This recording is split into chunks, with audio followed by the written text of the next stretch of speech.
че с кукиш в джоба ще се свърши всичко. Няма да се бият. А според мен защо трябва да се бият? За какво са им всичките тия въоръжения, конгреси, разноски? Аз, например, ето какво бих направил. Бих събрал кучетата от цялата държава. Бих им впръснал вируси от пастьорова отрова в съответната доза и бих ги пуснал в неприятелската страна.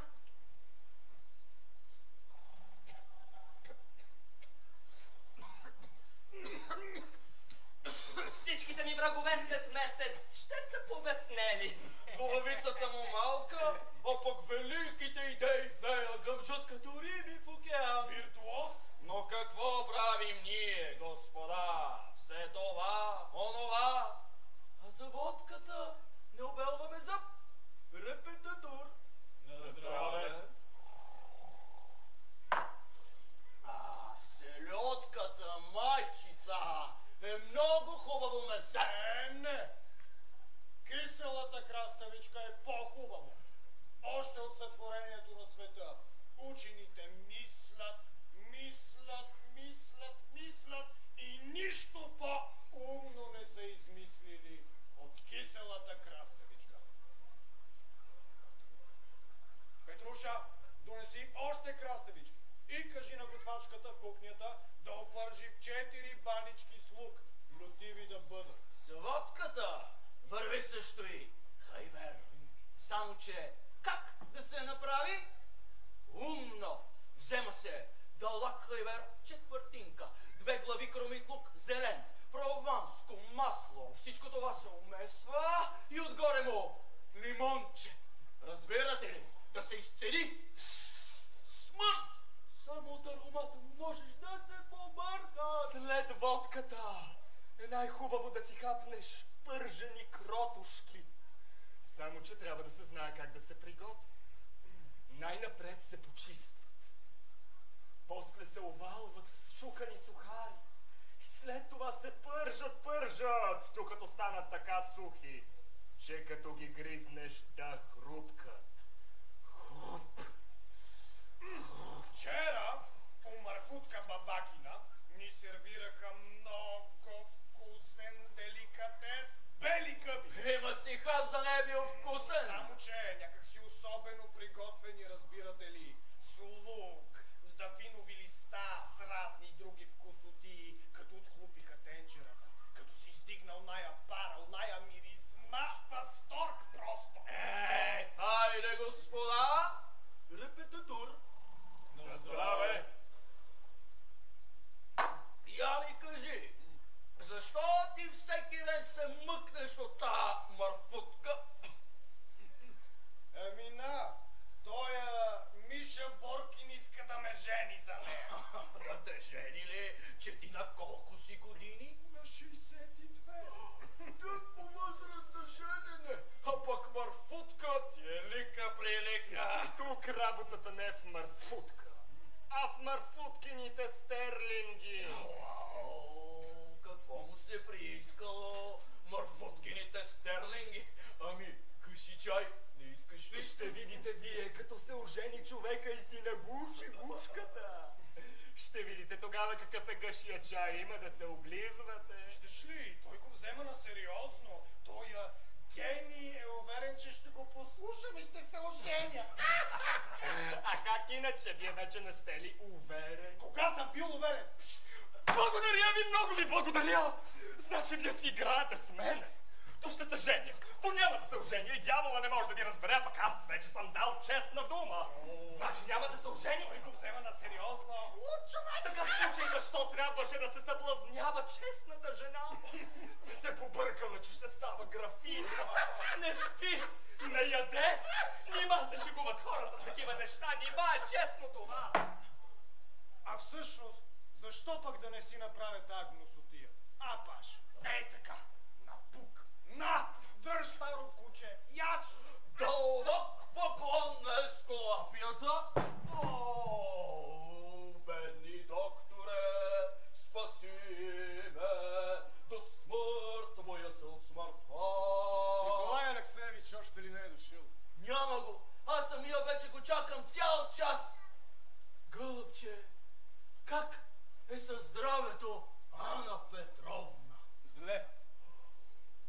Мога ли да отида да засвидетелствам моите съболезнования, почитания? Не дейте. Тя спи, струва ми се.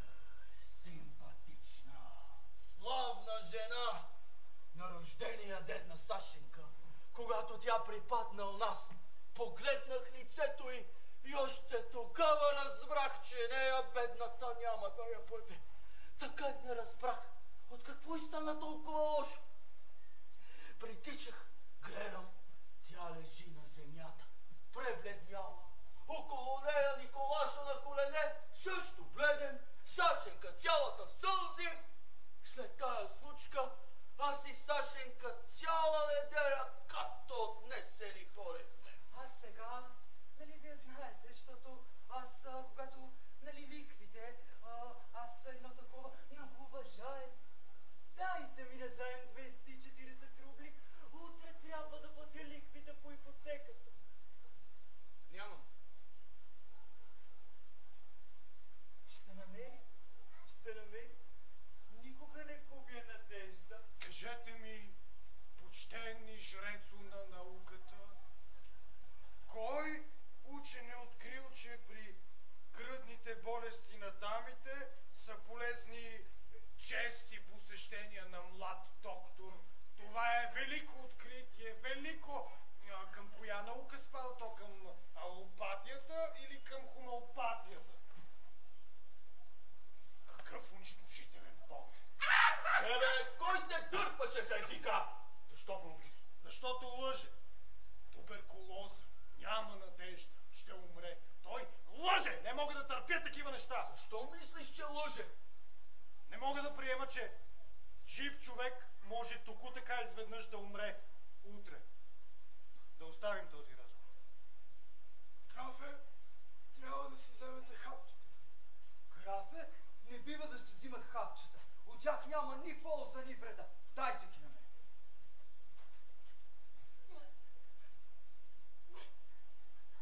Думата ги всичките. Ти да не си превъртял! Толкова бездъмно. Вкъщи ли е Николай Алексеевич? Здравейте, вкъщи ли е? Няма го. В такъв случай с Богом, страшна работа, измъчих се, едва стоя на краката си. Откъде те довя вятъра? От Барабанов. Цяла нощ сме играли, току-що привършихме. Губех на провал. То Барабанов играе като файтонджия. През цялото време аз държа купи. Той излиза с кари. Аз пак с купи, той пак с кари. И останахме без ръка. Играем 4 трефи. Аз имам асо, дама в ръка. Асо, десятка пика, разбирате ли? Асо, дама от трефи, асо, десятка пика. И изведнъж провал. Още от първата ръка цакат асото пика. Дяволите! Дори няма с кого да поговори човек. Живееш като в Австралия. Нито общи интереси, нито солидарност. Всеки живее по-отделно. Обаче трябва да вървя. Времето е пари. Пъс!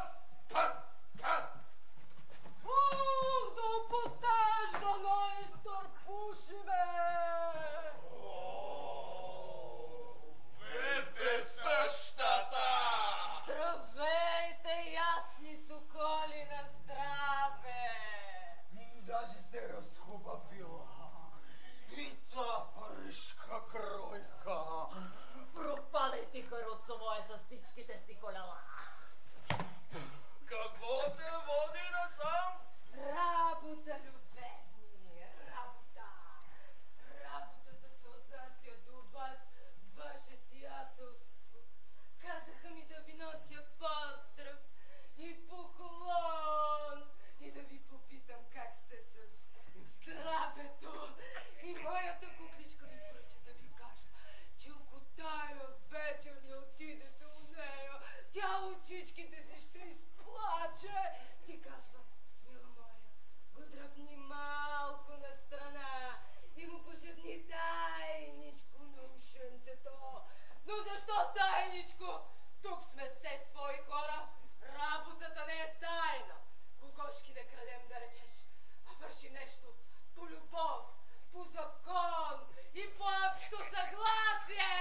черен шал, обявявам го на търг. Иска ли да го купи някой? Ай, стой, драй! Вие висите като птичка в светлината.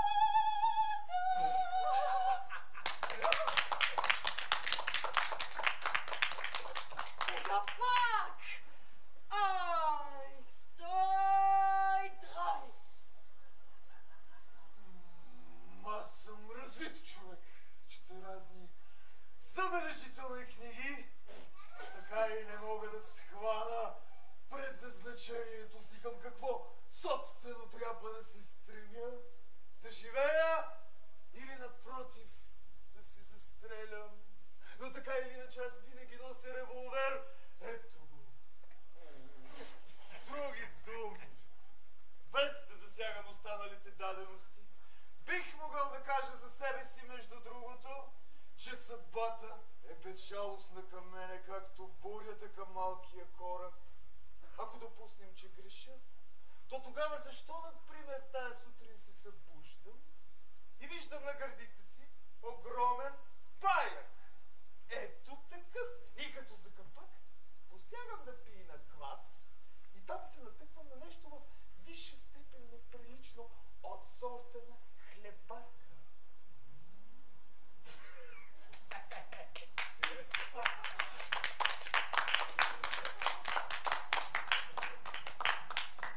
Мили мой господин Пищик, кажете Не може да бъде! Жестоко! Браво! Николаша! Здравей, приятели! Аз те чакам вече цял час! Здравейте, любезни! Господа, пак сте превърнали кабинета ми в кръчма. Хиляди пъти съм ви молял да навършите това. Гледайте, официално писмо сте заляли с водка, трохи, краставички, това е отвратително. Аз, приятелю, съм дошъл да говоря с тебе по една много важна работа. И аз също. Николай Алексеевич, ще може ли да поговоря с вас? Ето и на него трябвам, почакайте после с вас. Какво искаш? Господа, аз бих желал да говоря конфиденциално. Моля.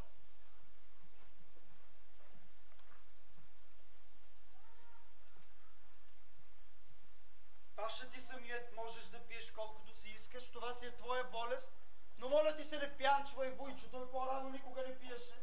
Това за него е вредно. Голубче, аз не знаех. Дори внимание не съм обърнал. Не дай Боже умре това старо дете, не на вас ще бъде мъчно, а на мен. Какво искаш? Виждаш ли, любезни приятелю, не зная как да започна, за да не излезе толкова безсъвестно. Николаша, съвестно ми е. Червя се, езикът ми се заплита, но гълъбче влез в моето положение. Разбери, че аз съм човек в робство. Аз съм негър, пачавра, прости ми. Какво има? Жената ме прати. Бъди милостив, бъди ми приятел, плати лихвите. Вярваш ли? Изяде ме, изтерза ме, измъчи ме за Бога, отърви се от нея. Паша, ти знаеш, че аз сега нямам пари. Зная, но какво да правя? Тя не иска да чака. А пък, ако протестира по улицата, с какви очи ще те гледаме аз и Саш? На мене самият ми е съвестно, Паша, но откъде да взема, кажи откъде? Остава само едно. Да се дочака есента, когато ще продам зърното. Тя не иска да чака! Твоето положение е неприятно, деликатно, а моето още по-лошо и нищо не може да се измисли, няма какво да се продаде. Да беше отишъл при оня чифутин милбар да му поискаш, нали ти дължи 16 хиляди. Виж какво, Николаш. Зная, че ще започнеш да ми се сърдиш, но имай малко уважение към стария пияница. Приятелски. Ние сме либерали с тебе, с общи идеи и интереси. Учили сме и двамата в Московския университет. Алма матер! Аз имам тук едни тайни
това сравнение, но по-умно не можах да измисля.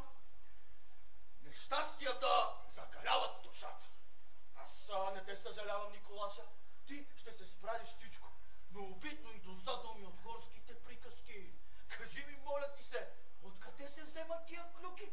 Толкова клюки се носят за тебе, братле, из околята, че тук виж дошъл прокурора на следствие. И убиец и бил, и грабопиец, и грабител, и измамник. Всичко това са глупости. Лошото е, че ме боли главата. Всичко е от много мислене. Нищо не мисля аз.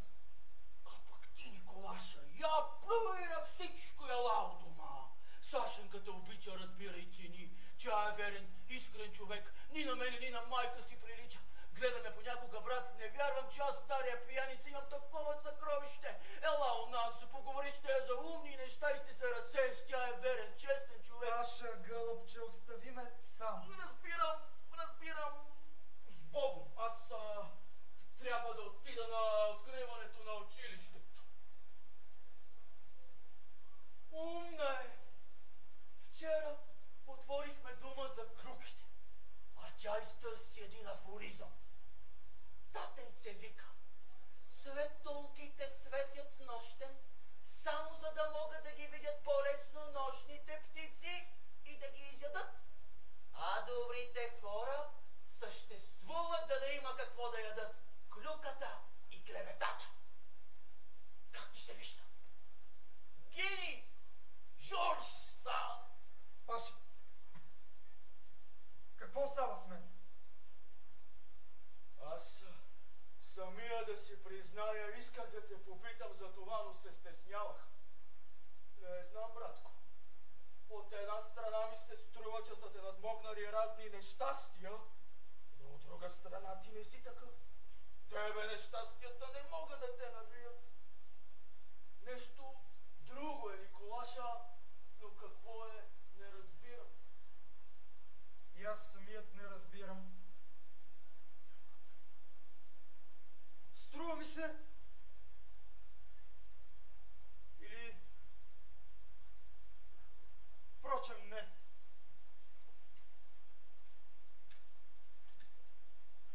Имах един работник, Семион. Ти го помниш. Веднъж по време на вършитба приискало му се да се изфука пред момите със силата си. Натоварил на гърба си това чувала с ръж и се пресилил, наскоро умря. Струва ми се, че и аз съм се пресилил. Гимназия, университет, след това стопанство, училище, проекти, картини. Вярвах не както другите, ожених се не както другите, горещях се, рискувах, пръсках парите си наляво надясно. Бях щастлив и страдах както никой нов. Всичко това, Паша, са моите чували.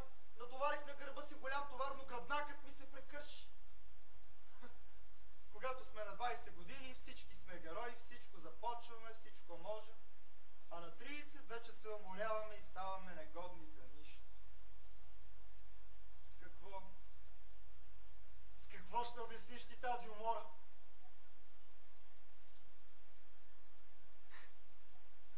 Впрочем, може би не е така. Не е само това, което ти казвам. Не. Върви си. С Богом, Паша, аз сигурно ти омръзнах. Знаеш ли, тебе, братко, средата те е надвила. Това е глупаво, Паша, и старомодно. Върви. Наистина е глупаво. Сега и сам виждам, че е глупаво. Отивам.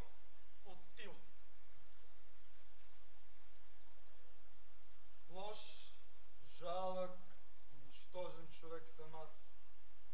И трябва да бъдеш също такъв жалък, износен и празен човек като Паша, за да можеш още да ме обичаш и уважаваш.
какво всъщност искате от мен.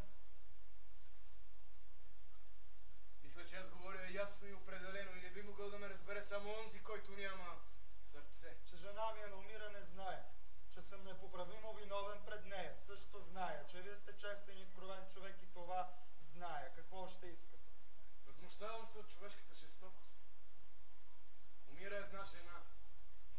Вие, човекът, за когото тя е пожертвала всичко. И родното си гнездо. И спокойствието на съвестта си. По най-открит начин и с най-открити цели всеки ден ходите от тия лебеди. Но аз не съм ходил там вече 2 седмици. Престанете да играете и да се правите на купа. Хвърнете тая маска! Умни човече, според вас няма нищо по-ясно от моето поведение. Оженил съм се, за да получа голяма зестра, не ми дали зестра, излъгал съм се и за това сега моря жена си, за да се оженя за друга и да взема зестрата им, нали? Колко просто и лесно за разбиране човека бил такава просто обикновена машина, не докторе. Във всеки един от нас има толкова много колелца, винчета, че не бихме могли да съдим един за друг само по първото впечатление или по 2-3 външни признака. Аз не ви разбирам, вие не ме разбирате и сами себе си ние не разбираме. Може да бъдеш прекрасен лекар и в същото време да не разбираш хората. Не бъдете така самоуверени и се съгласете с това. Нима вие мислите, че сте толкова непрозрачни? И че аз имам толкова малко мозък, че да не мога да различа честността от подлостта? Очевидно ние с вас никога няма да се разберем. За последен път ви питам и ви моля, отговаряйте без предговори какво всъщност искате от мен. Каква е вашата цел? И с кого имам честа да говоря? С моя прокурор или с лекаря на жена си? Аз съм лекар. И като такъв изисквам да промените поведението си. То убива Ана Петрова. Но какво да направя? Кажете какво? Ако вие ме разбирате по-добре, отколкото аз разбирам себе си, кажете! Какво да направя? Поне не действайте толкова открито. Чух вече за това. Чухте? Щом стигнахме до там, то тогава знайте, че аз обичам вашата жена. Обичам я толкова силно, колкото ненавиждам вас. Ето кое ми дава правото и ме упълномощава. Но аз не съм ходил там вече 2 седмици. Саш! Здравей! Не ме очакваше, нали? Защо толкова дълго време не си идвал у нас? Сашо, това е безразсъдно. Твоето посещение може да подейства много лошо на жена ми. Тя няма да ме види. Минах през задния вход. Сега ще си отида. Безпокоя се, здрав ли си? Толкова отдавна не си идва. Жена ми без това оскърбена, почти умира. Сега идваш и ти, Саша. Саша, това е лекомислено и безчовечно. А какво да правя? Ти 2 седмици не си идвал у нас. Не отговаряш на писмата ми. Измъчих се. Струваше ми се, че ти тук страдаш непоносимо, че си болен, че си умрял. Ни на нощ не съм спала спокойно.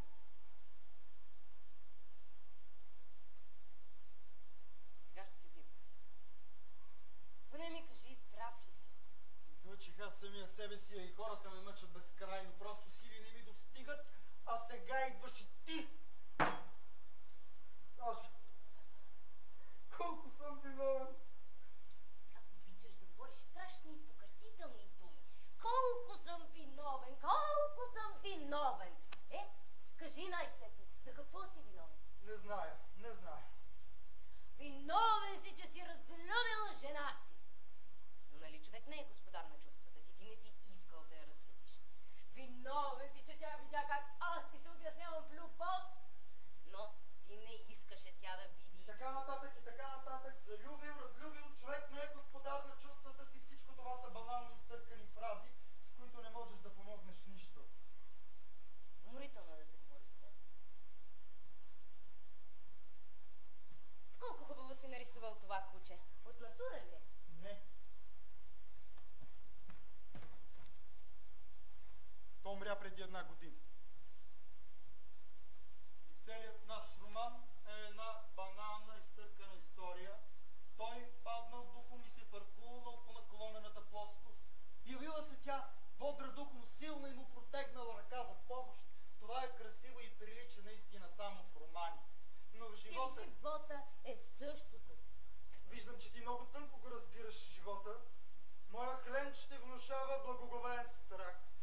цялата околия.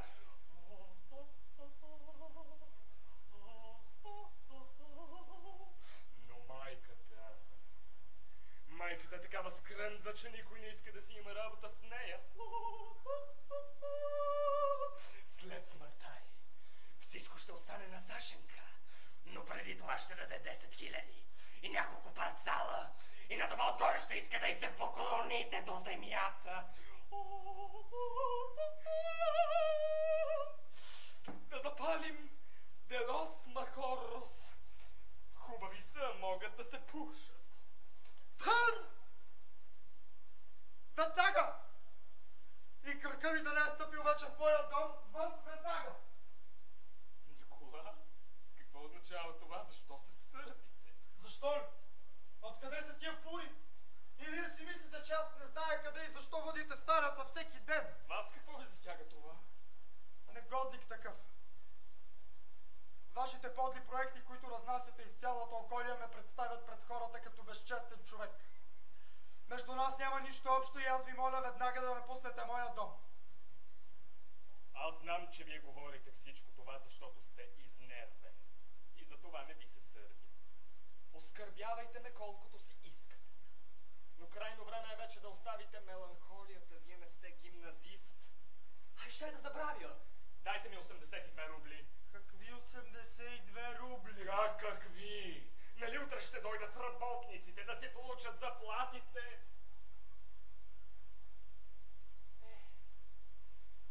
Ана Петровна дойде, аз ще изляза. Хората ще дойдат утре да си получат заплатите, а той? Какви 82 рубли?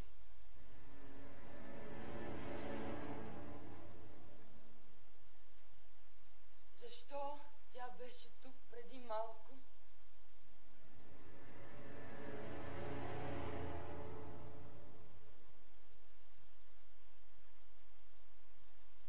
Питам те, тя защо беше тук?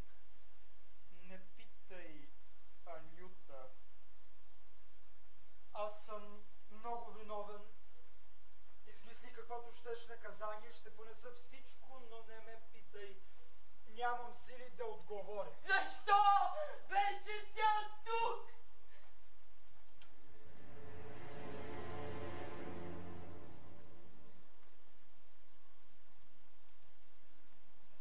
Най-после разбрах какъв човек си ти. Безчестен, низък. Помниш ли как дойде и ме излъга, че ме обичаш? Аз повярвах и оставих баща, майка, вяра и тръгнах след тебе. Ти ми говореше за истината, за доброто, за честните си планове. Аз вярвах на всяка твоя дума. Но аз никога не съм те лъгал. Живях с тебе 5 години, измъчвах се и боледувах, но те обичах и не съм те оставяла ни една минута. Ти беше моят кумир, а ти непрекъснато си лъгал по най-нахален начин. Анюта, не говори неистини. Аз съм грешил, но не съм лъгал ни веднъж в живота си. Нямаш право да ме обвиняваш в това. Сега всичко е ясно. Ти се ожени за мене, защото мислеше, че баща ми и майка ми ще ми простят и ще ми дадат пари. Ти си мислил така. Мой Анюта! Мълчи!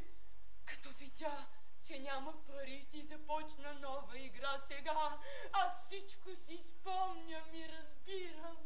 Ти никога не си ме обичал и не си ми бил верен. Никога! Сара, това е лъжа. Говори каквото искаш, но не ме оскърбявай с лъжи. Безчестен, низък човек! Ти си длъжен на Лебедев. И сега, за да се отървеш от дълга, искаш да завъртиш главата на дъщеря му. Да измамиш и нея така, както измами и мен, така ли е? И за Бога не отговарям за себе си, задушавам се от гняв и мога да те оскърбя. Ти винаги лъжеше нагло и си лъгал не само мен. Всичките си безчестни постъпки стоварваше на Боркин, но сега аз зная, чии са те. Сара, млъкни! Излез! Млъкни! Чифут тя! Няма да млъкна. Много дълго време ме лъга ти, за да мога да мълча. Че няма да млъкнеш, да мога? Сега И ти да лъжеш Лебедева! Тогава знай, че ти скоро ще умреш! Доктора ми каза, че ти скоро ще умреш. Кога го е казал? Николай Алексеевич, вчера обявих малък член на Трефи, а взех голям. И пак то Барабанов развали цялата работа. Аз колко съм виновен. Господи, колко съм виновен. Тургенев казва на едно място. Щастлив е онзи, който в такива нощи е намерил покрив и си има топло кътче. Аз съм като чайка. Останете тук за тази нощ. Сега ще ви дам да вечеряте. Как се радвах някога на живота! Като децата. Отваряш сутрин очи и се пее.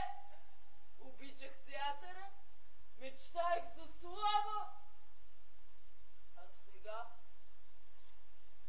Утре по-тъмно заминавам за Елец. В 3-та класа. В един вагон с селяните. А вечерта елецките търговци ще се надпреварват да ми се слагат. Голяма почност е живота. Защо в Елец? Подписах договор за цялата зима, трябва да и да няма как. На мен Шарлота Ивановна. Да ви се призная. Светония Фокус Епиходов ми направи предложение. Не зная как стана. Той е кротък човек. Само, че като започне да говори, нищо не му се разбира. И хубаво, и чувствително говори, само, че непонятно, ама на мен май започва да ми харесва. Казва, че ме обича безумно. Той е нещастен човек. Всеки ден му се случва по някое нещастие и прякорът му е такъв 22 нещастия. Ще ида при него. Тук бих се застрелял. Ти плано. Ти ли си, Петруша? Какво търсиш тук? Госпожата си загубила колието. Ето... Ветрила. А ето... И кърпичка. На парфюм мирише. Друго няма. Госпожата непрекъснато пилее нещо. Целият си живот е попиляла. А пък аз, деденце, нямам истински паспорт и не зная на колко съм години. Затова ми се струва, че съм мъничка. Когато бях още момиченце, баща ми и майка ми ходеха по панаирите и даваха представления. Много хубави представления. И аз, облечена като момченце, правех салто мортале и разни други номера. И когато татко и мама умрели, мен ме взима една немска госпожа и почва да ме учи. Айс, цвай, драй. Аз пораснах и тогава ме дадоха за гувернантка. Ама откъде съм и коя съм, не зная. Кои са ми родителите, дали са се венчали, не зная.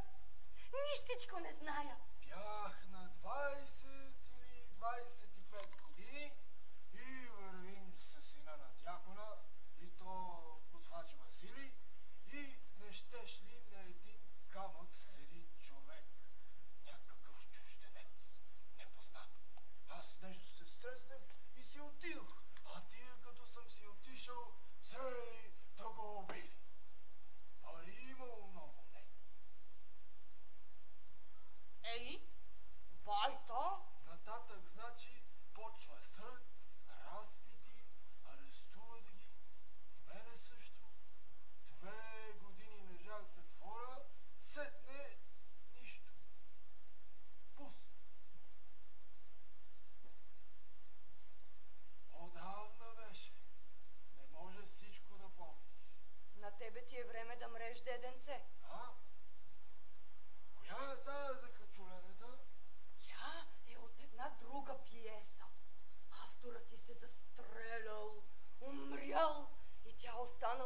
Никита не довършена около това пресъхнало езеро, като бездомна чайка. И тогава, значи, потегляме всички заедно. И там на пътя нещо падна. И спираме. Войчо скача от каруцата. Вдига го голям чувал. Пък в чувала друг чувал. Поглежда вътре, а там нещо цврък, цврък. Цврък. Луната изгрява.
приятели, имаш карти, надаваш без кос. Барабанов пас. Купи той пас. Аз 2 кари, 3 трефи и представете си, можете ли да си представите? Аз обявявам шлем, а той има ласо. Ако той мерзавеца беше анонсирал ласото, аз бих обявил голям шлем, но на без кос. Извинете, но аз не играя карти и затова не мога да споделя вашия възторг. Скоро ли ще започне венчавката? Скоро. Сега свестяват Зюзушка. Реве като Моруна. Жал е за сестрата. А не за дъщерята? За сестрата! Че не е ли зарев работата? Оня Иванов се жени за дъщеря й, значи дълга си няма да плати. Не можеш да протестираш по улиците на зетя си. За здравето на бойчето на младоженеца, граф Шабелски!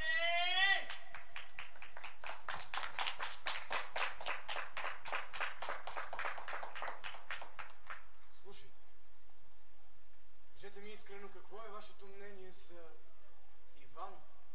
За нищо не го бива. Играе като оня файтунджия Барабанов. Сядаме ние да играем. Аз, графа Боркин и той, Иванов Барабанов. Аз давам карта. Добър човек ли е този Иванов Барабанов? Иванов добър човек? Абсолютен мошенник. Минал е през огън и вода. Той и графа са страшна комбина. Отдалече подушват къде има плячка. Че футката го прецака, не го огря. Сега се присмамчва за касата на Зюзушка. Обзалагам се, да пукна, ако той след 1 година не доведе Зюзушка до просешка тояга.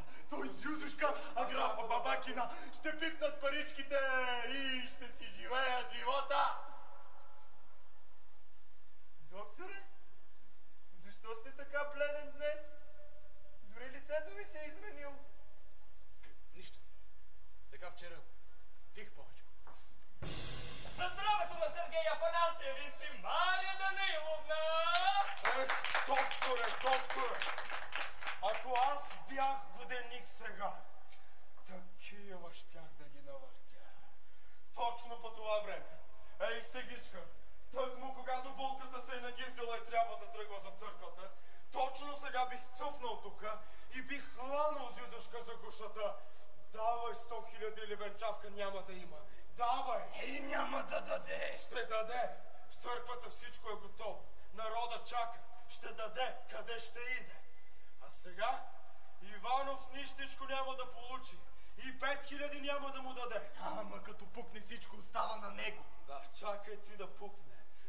Тая вещица преди да пукне всичките си пари в земята ще зарие. Аз имах един такъв войчо. Той преди да пукне всичките си ценни книжа, стъвкал и преглътнал. Идва докторът, а пък на него шкембето му. Иванов си мисли, че и сега ще му ги поднесат. Вземай, миличък, всичко. Как не? Не го огрящи футката. Изяде му коморките и сега ще стане същото. Не му върви на човека, не му върви. Направо лягай и мри. Моля да внимание! Ай, твай, трай!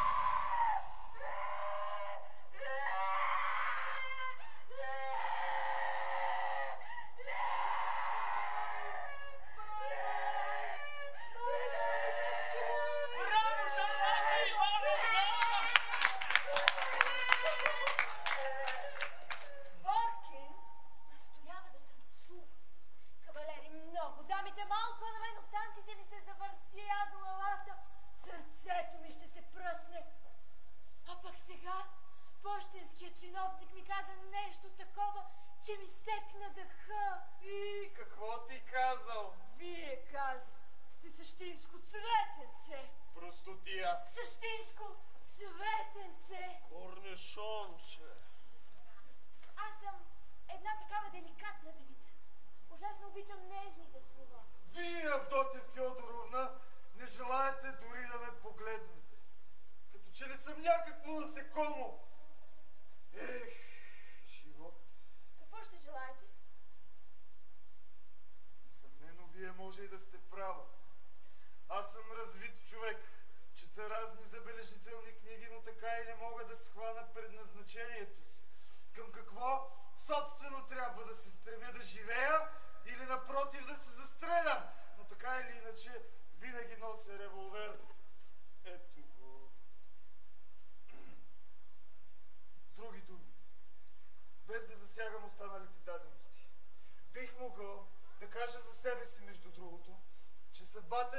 яростна към мен, както бурята към малкия кораб. Ако допуснем, че греша, то тогава защо, например, тая сутрин се събуждам и виждам на гърдите си огромен паяк и като за капак посягам да пия на квас и там се натъквам на нещо във висша степен неприлично от сорта на хлебарка. Вие чели ли сте бокъл? 22 нещастия! Защо не поднася шампанско? Давай още шампанско! По-бързо, по-бързо! Шампанското свърши. Пълна простотия! 5 бутилки на 100 души възмутително! Какво друго вино има? Мащо бели. От най-ефтиното, ама стига сте гризали, моля ви се! Поднасяй го, само че по-бързо, по-бързо! Господа, сега ще обявим годежа на графа с Бабакина. Иска му разпълно гърло, ясно ли е? За здравето на лелята на младоженката Маргарита Савишна! Ура! Ще поговорим. А вие, золуси, вървете в салона при госпожиците. Ние трябва да поговорим насаме. Картина! Дама пика! Корнишонче. Заминавайте, щерни човече, заминавай. Седни, Сашенка, ето така. Слушай внимателно издължимото благоговение. Ето каква е работата. Майка ти заповяда да ти предам следното. Разбираш ли? Аз не говоря от свое име, а майка ти. Татко, по-накъсно. Като сестра ти се определят 15 000. Ето ги, гледай и после да няма това, онова. Почакай, мълчи. Това са още само цветове. Плодовете ще дойдат по-късно. Определя ти се, сестра, 15 000. Но предвид на това, че Николай Алексеевич дължи на майка ти 9000, те се излаждат от твоята сестра. Така, значи, после освен това... Какво ми говориш всичко това? Майка ти заповяда. Оставете ме на мира! Ако ти поне малко уважаваше мен или себе си, не би си позволил да ми говориш по такъв начин. Не ми трябва вашата сестра. Не съм я искала и не я искам. Защо сега си да хвърляш върху мене? Оставете ме на мира, не оскърбявайте спока ми с вашите дребнави сметки.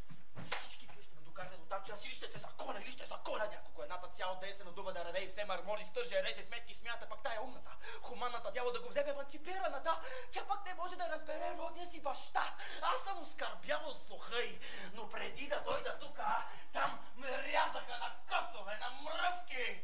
Не може да разбере тя. Главата ми замаяхте. Побъркахте ме дяло да го вземе. Не ми харесва всичко това. Не ми харесва. Какво не ти харесва? Нищо не ми харесва. Нищо. Нищо! Нищо не ми харесва. А пък на тази твоята сватба не искам и да гледам. Не извини, Сашенька.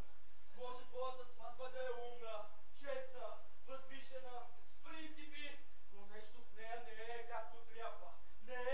Не прилича тя на другите сватби. Ти си млада, свежа, чиста като сълза, хубава, той вдовец. Изтъркал се, износил се и не го разбирам.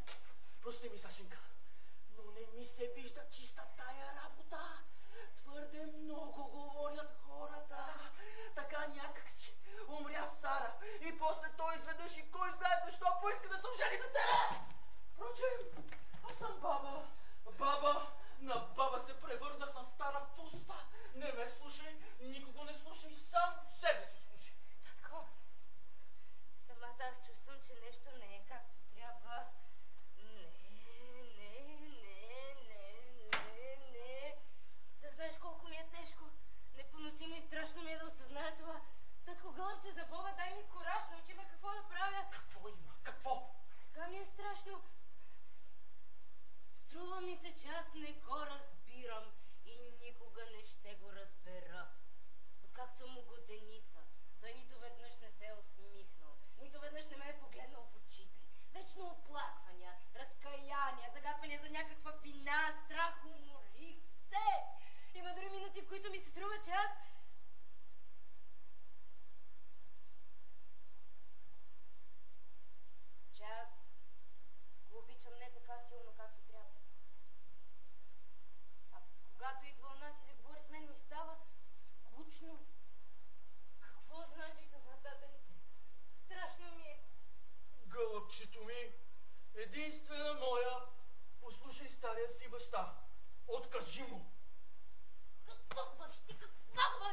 Гълъбче, скандал ще стане, цялата околия ще заломоти. Но нали е по-добре да се преживее скандалът, отколкото да се погубиш за цял живот. Не говори, не искам дори да слушам. Трябва да се борим с мрачните мисли. Той е добър, странен, нещастен човек. Аз ще го обичам, ще го разбера, ще го изправя на краката му. Аз трябва да изпълня своя дълг, точка. Това не е друга психопатия! Аз си признах неща, които не исках да призная дори пред себе си. Не говори никому да забравим за това. Подявалите всички! Възмутително! Какво има? Не, сериозно трябва на всяка цена да направи някаква гнусотия, някаква подлост. Да не само на мене, но на всички да стане отвратително. И ще го направя, честна дума. Аз вече казах на Боркин да обяви моя годеж. Всички са подли и аз ще бъда подли. Слушай, Матвей, ще я докараш с дърдорените си до там, че ще те пратят в лудницата! Какво лудницата е по-страшно от това тук? Ако щеш, още сега ме закарай там, моля те. Всички са мънички, подлички, нищожни, бездарни. Аз също съм отвратителен и не вярвам на нито една своя дума. Знаеш ли какво, братко? Служи си в устата кълчища, запали ги и духай срещу хората. Или още по-добре, вземи си шапката и си върви вкъщи. Тук има сватба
тук.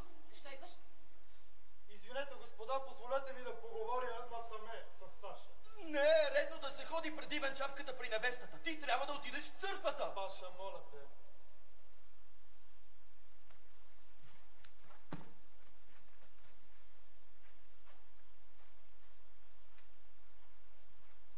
Какво искаш?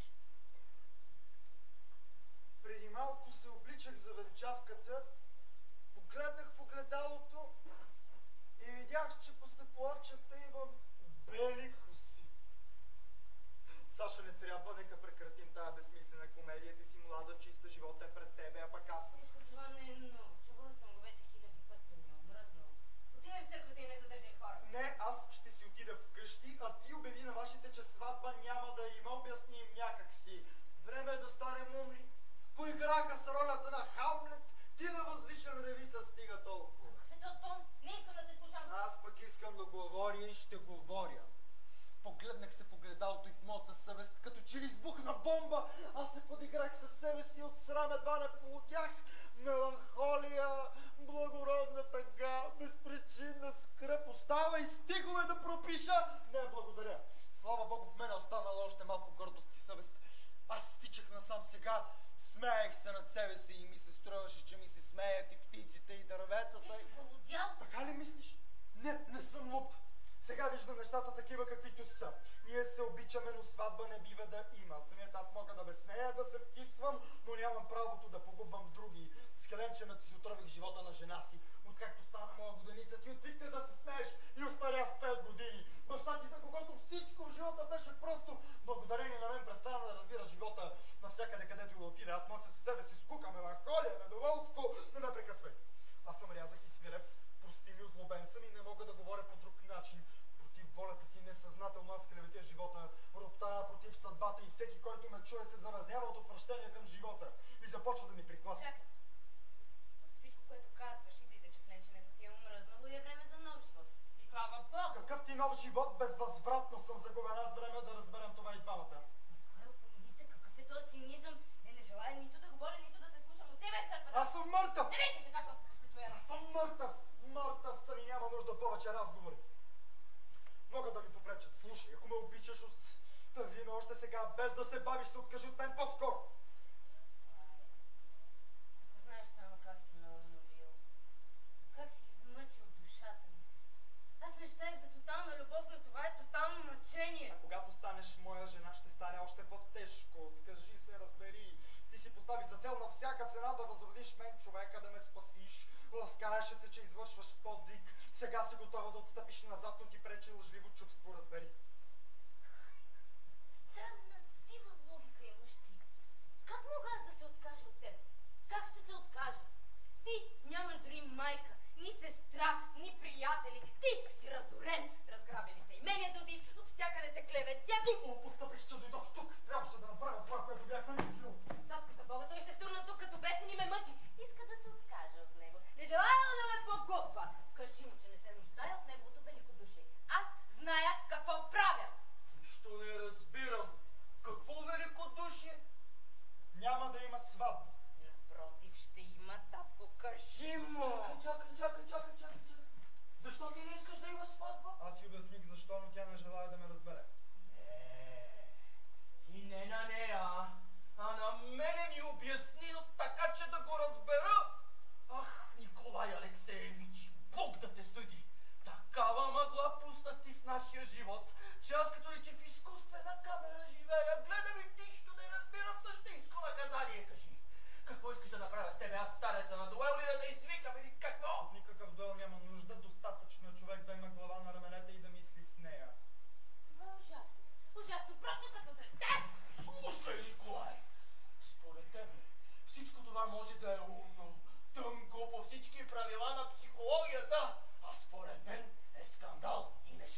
Ей сега ще свърша с всичко това.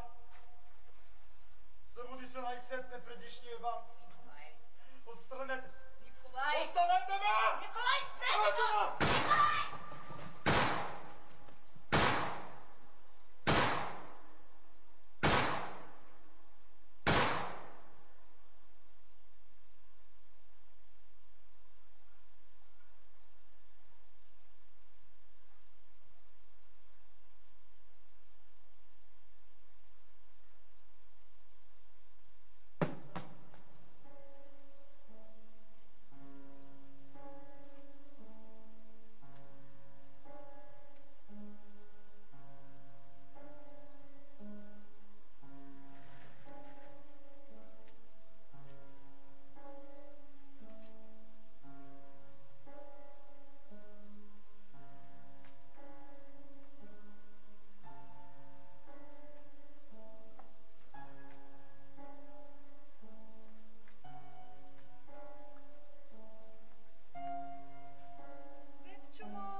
Дами и господа, гледахте студентите от надвис Кръстю Сарафов с представлението Иванов Барабанов по Чехов с режисьор професор Иван Добчев.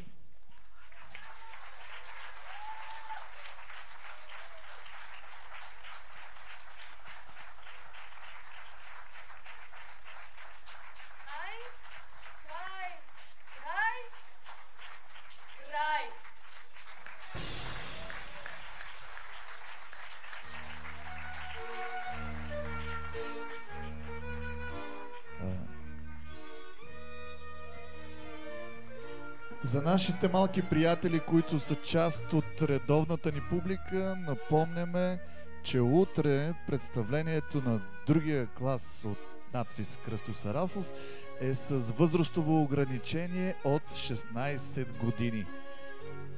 Да го имате предвид.